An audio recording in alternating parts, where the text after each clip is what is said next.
Hello दोस्तों, मैं श्यामल पांडे आपका स्वागत करता हूँ हमारे चैनल पॉलिटी पढ़ो पे। जैसा कि आपको पता होगा कि हम अपने चैनल पे इस टाइम पे लेक्चर सीरीज़ देख रहे हैं तथा एमसीक्यू के थ्रू पॉलिटी भी देख रहे हैं। तो हमारे एक प्लेलिस्ट बनाई है जो कि इंडियन पॉलिटी थ्रू एमसीक्यू के नाम से है। तो आप वहाँ से सारे एमसीक्यू जो हैं पॉलिटी से रिलेटेड देख सकते हैं। अभी तक हमने वहाँ पे इंडियन कॉन्स्टिट्यूशनल डेवलपमेंट से रिलेटेड भाग 1 और भाग 2 यानी कि 2 पार्ट्स कवर किए हैं। प्रिएम्बल ऑफ कॉन्स्टिट्यूशन को हमने देखा है वहाँ पे, उसके related question, amendment of constitution से रिलेटेड हमने क्वेश्चन देखे हैं, सोर्सेज ऑफ कॉन्स्टिट्यूशन से रिलेटेड हमने क्वेश्चंस देखे हैं, तथा अभी हमने यूनियन एंड सिटीजनशिप से रिलेटेड जो है क्वेश्चंस देख लिए हैं।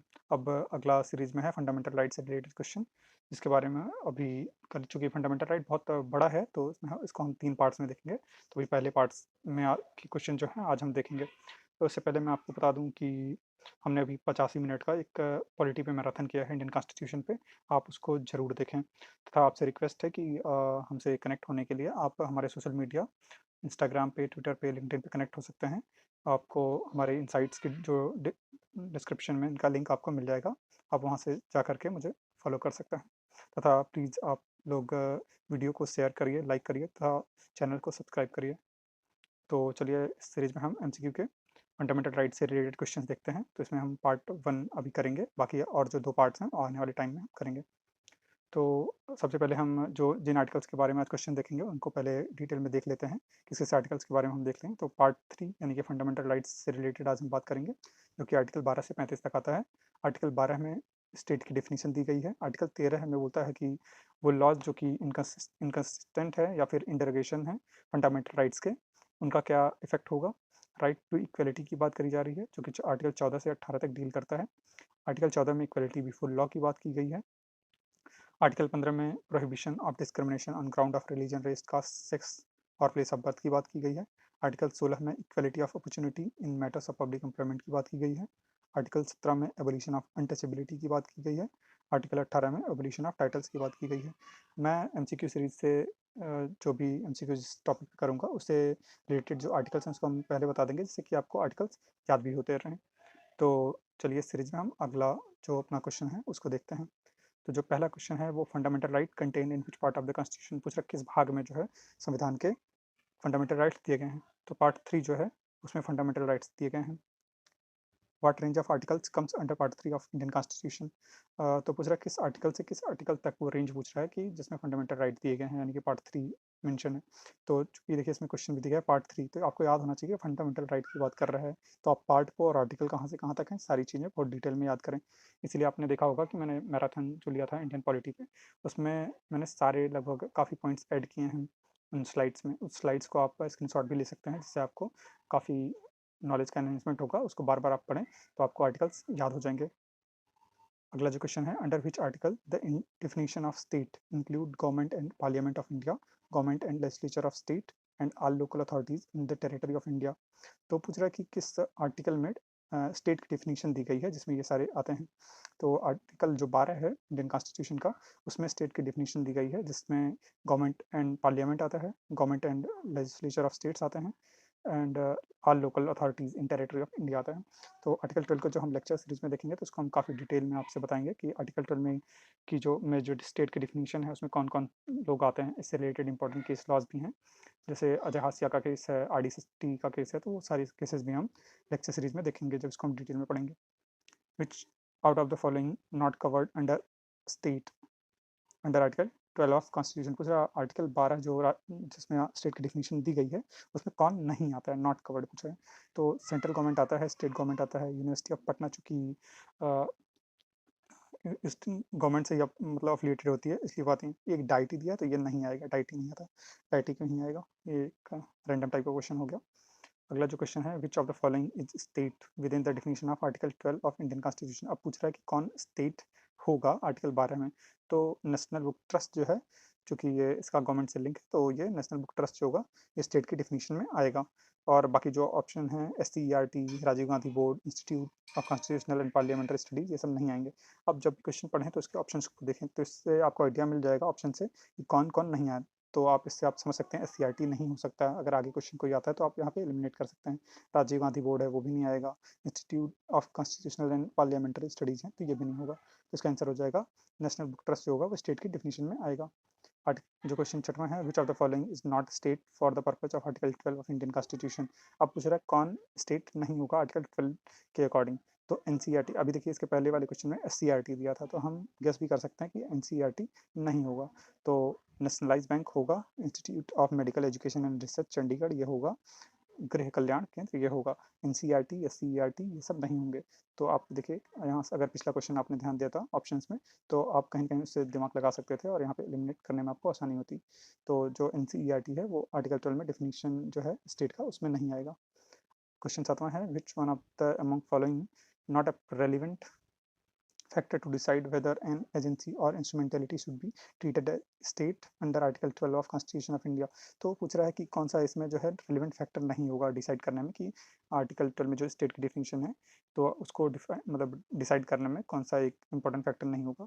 तो प्रॉफिट अर्निंग एक जो है कंडीशन नहीं होता है कि आर्टिकल 12 में के डिफिनीशन में जो स्टेट का डिफिनीशन है उसमें आना है, तो प्रॉफिट अर्निंग नहीं होगा। बाकी function which are of public importance वो होगा, deep and pervasive state control ये होगा, मोनोपोली स्टेटस कन्फर्ड और रिकॉग्नाइज बाय स्टेट ये भी होगा। तो प्रॉफिट अर्निंग कोई क्राइटेरिया नहीं होता है जो आर्टिकल 12 में स्टेट के डिफिनीशन के अंदर में आने के लिए, तो वो रिलेवेंट फैक्टर नहीं होगा। Definition of state under article 12 applies to, अब पूछ रहा है कि किस पे जो स्टेट का जो डिफिनीशन है आर्टिकल 12 में वो किस पार्ट पे अप्लाई होगा। तो ऐसे क्वेश्चंस के अकॉर्डिंग तो पार्ट 3 और पार्ट 4 दोनों पे अप्लाई होगा।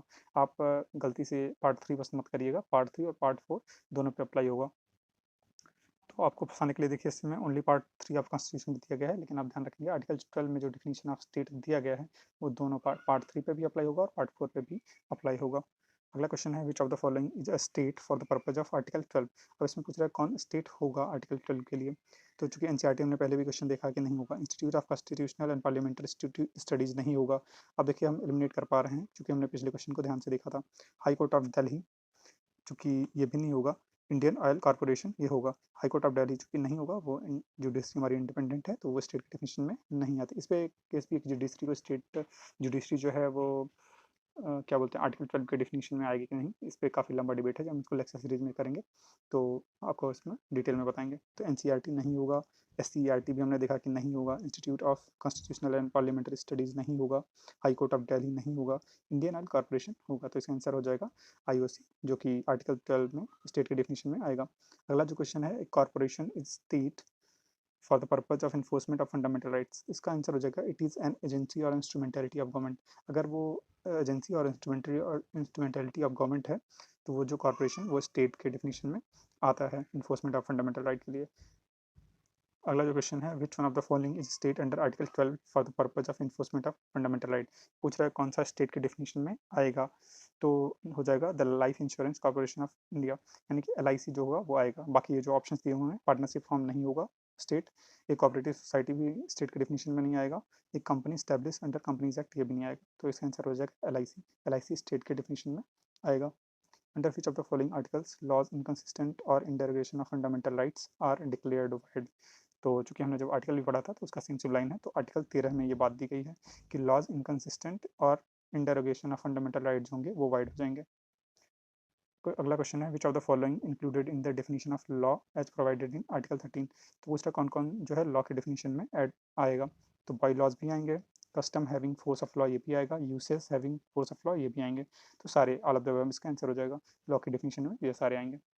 अगला जो क्वेश्चन है, the objective of article 13 of constitution of India is to. पूछला ऑब्जेक्टिव क्या होगा आर्टिकल 13 का, तो secure paramountcy of to the fundamental rights इसका आंसर हो जाएगा। बाकी और सारे जो ऑप्शन दिए गए हैं वो कहीं ना कहीं आपको जो बी वाला ऑप्शन है वो कंफ्यूज कर सकता है, लेकिन आप थोड़ा ब्रॉड माइंड से सोचेंगे तो secure paramountcy to the fundamental right जो है इसका बेस्ट आंसर होगा। अगला क्वेश्चन है, the term law in force is in clause 3 of article 13, यानी 13 क्लॉज 3 की बात कर रहा है, उसमें लॉ इन्फोर्स जो है उस टर्म का जो है मतलब क्या होगा। तो उसका मतलब ओनली स्टेचुटरी लॉ भी हो जाएगा और कस्टम एंड यूसेज भी हो जाएगा। तो घुमा फिरा के वही पूछ रहा है कि लॉ जो है लॉ इन्फोर्स का मतलब क्या होगा, तो स्टेचुटरी लॉज भी हो जाएंगे और कस्टम एंड यूसेज भी हो जाएंगे। तो इसका answer both A and B हो जाएगा। अगला जो क्वेश्चन है, according to article 13 sub clause 3 of constitution of India law includes. अब पूछ रहा है जो 13 क्लॉज 3 में लॉ की बात की गई है उस लॉ में कौन कौन आएगा। तो इसका आंसर हम सीधे सीधे देख लेते हैं।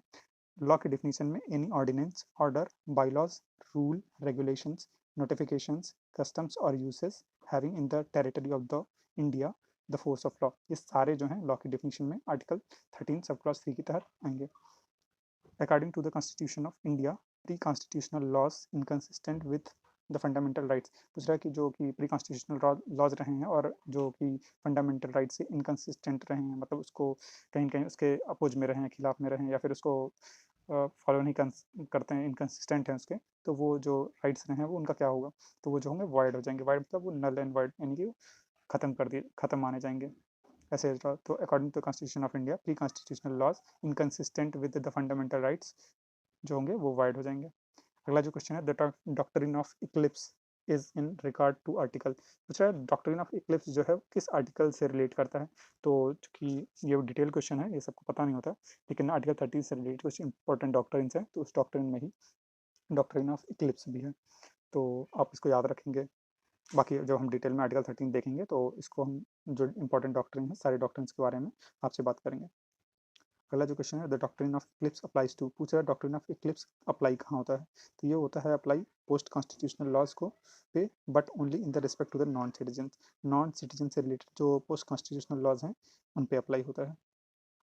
Which of the following article provides the power of judicial review of the legislative function। तो पूछ रहा है जुडिशियल रिव्यू जो है कौन से आर्टिकल में दिया गया है, घुमा फिरा के ये पूछना चाह रहा है।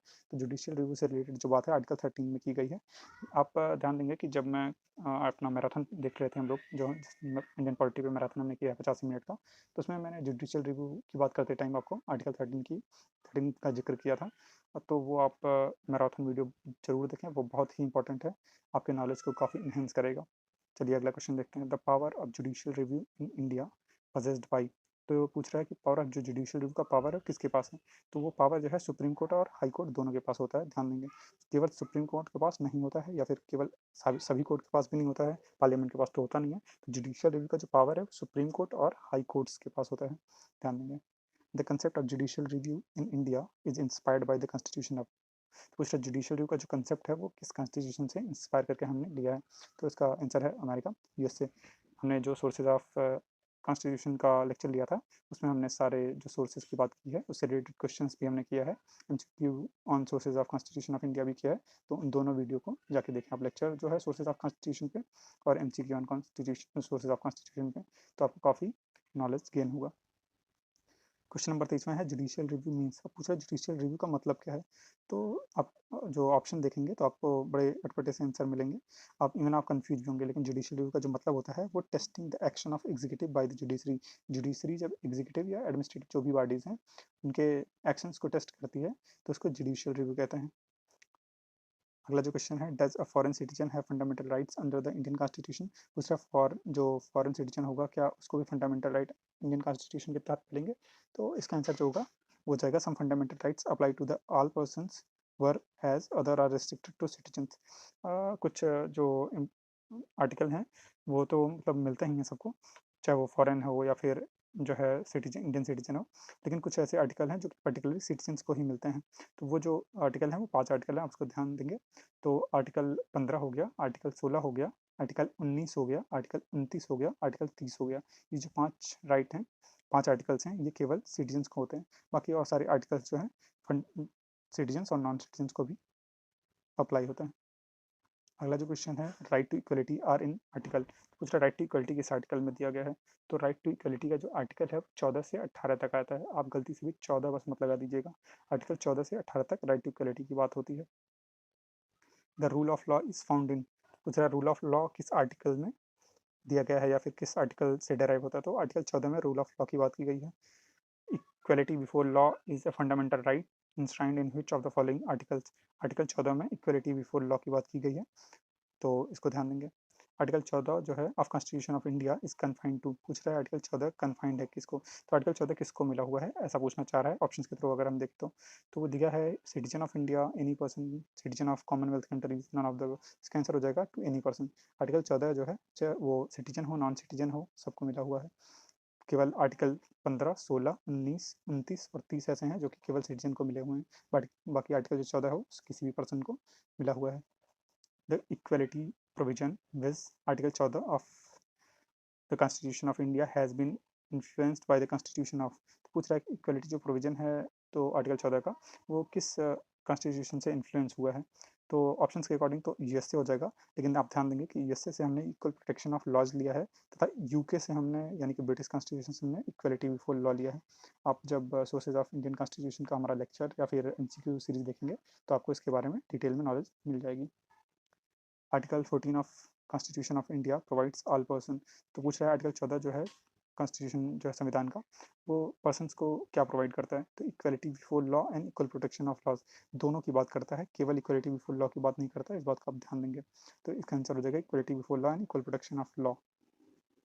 Article 14 of Indian constitution does not prohibit, क्या प्रोहिबिट नहीं करता है, तो रीजनेबल क्लासिफिकेशन नहीं प्रोहिबिट करता है। रीजनेबल अगर क्लासिफिकेशन है तो किया जा सकता है। बाकी ये क्लास लेजिस्लेशन को जो है प्रोहिबिट करता है, स्पेशल ट्रीटमेंट टू इंडिविजुअल को प्रोहिबिट करता है, treatment unequal at equal footing इसको भी प्रोहिबिट करता है। रीजनेबल अगर क्लासिफिकेशन है उसको प्रोहिबिट नहीं करता है। नॉट प्रोहिबिट पूछा है, ध्यान देंगे।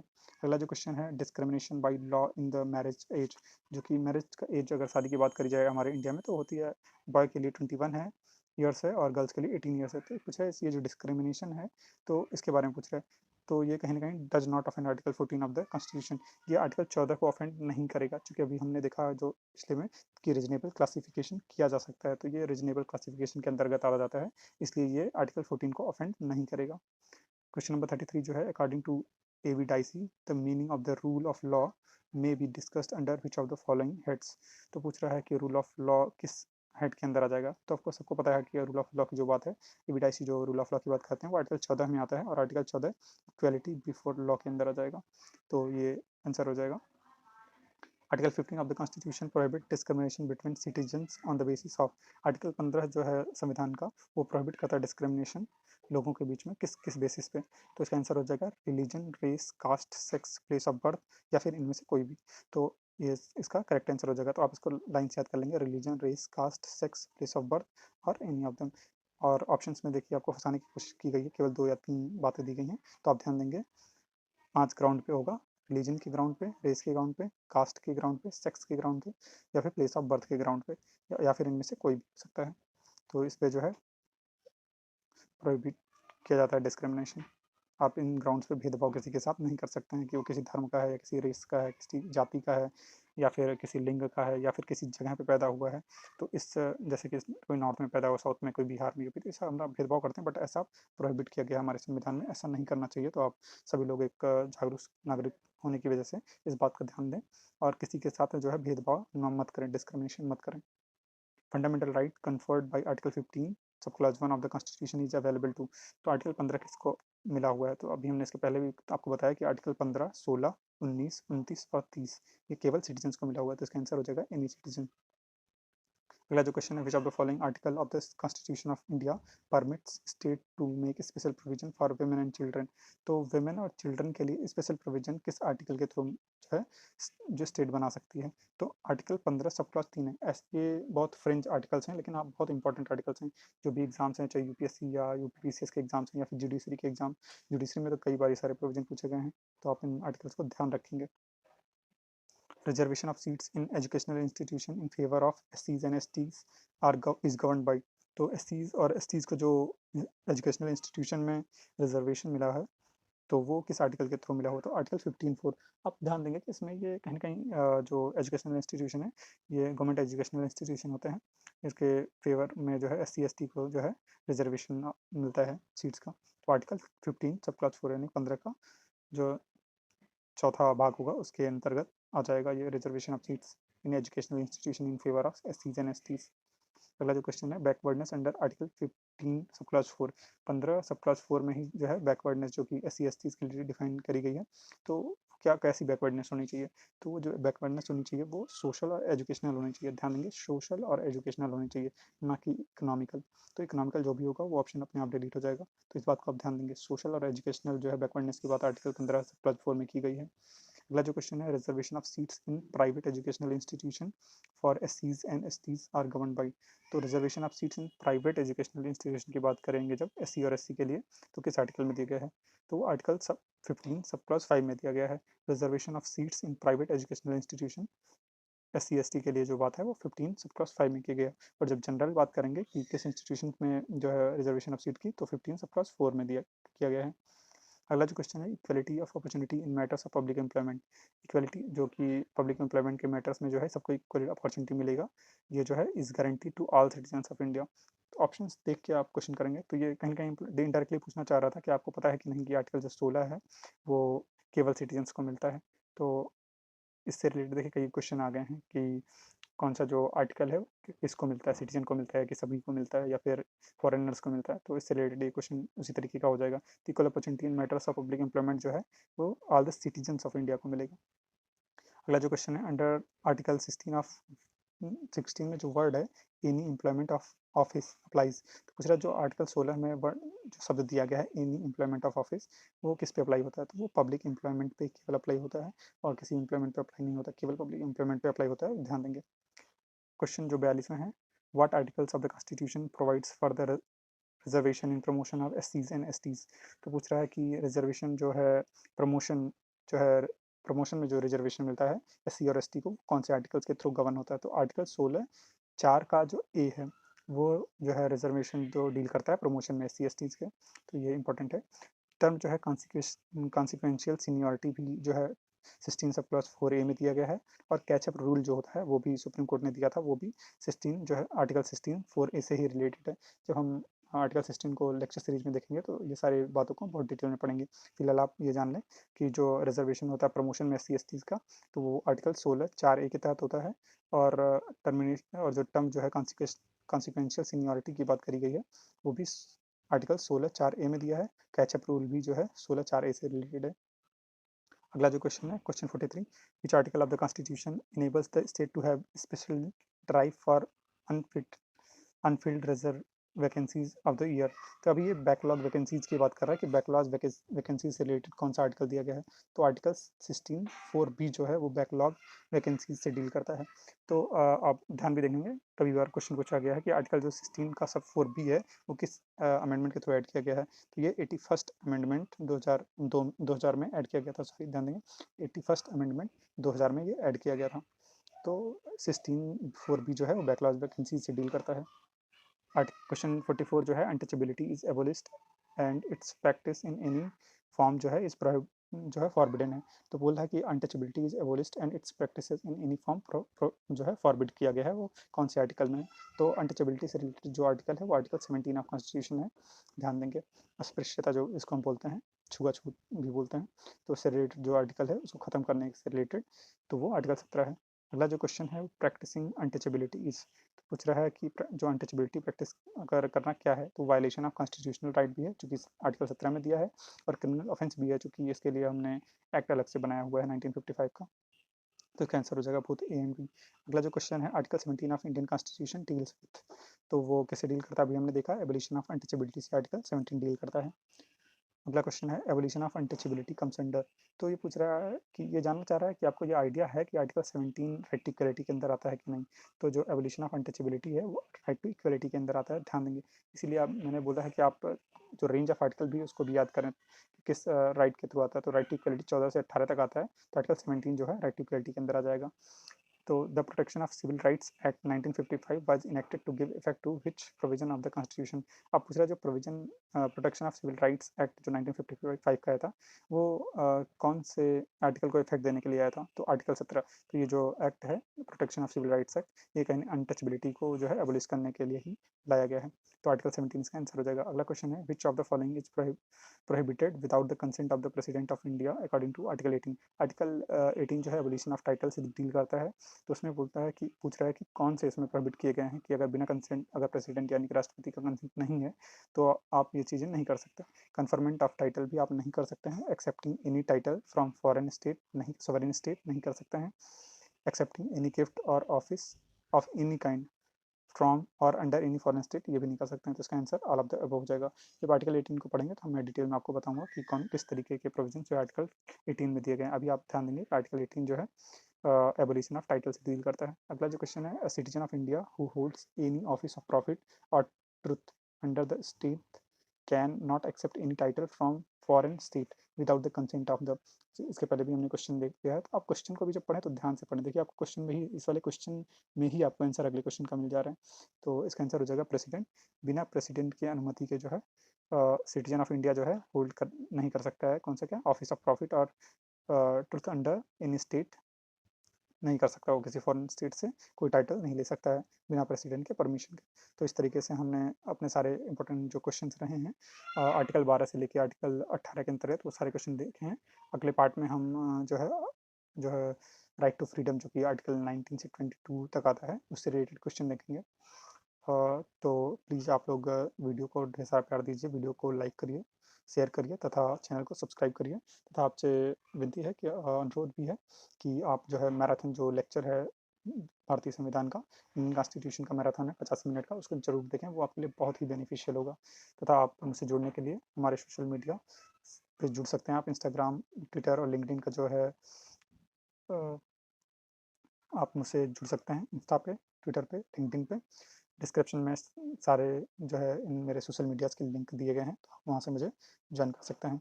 तो बहुत बहुत धन्यवाद आपका, thank you so much. Please like and share the videos and subscribe the channel polity पढ़ो। बहुत बहुत धन्यवाद।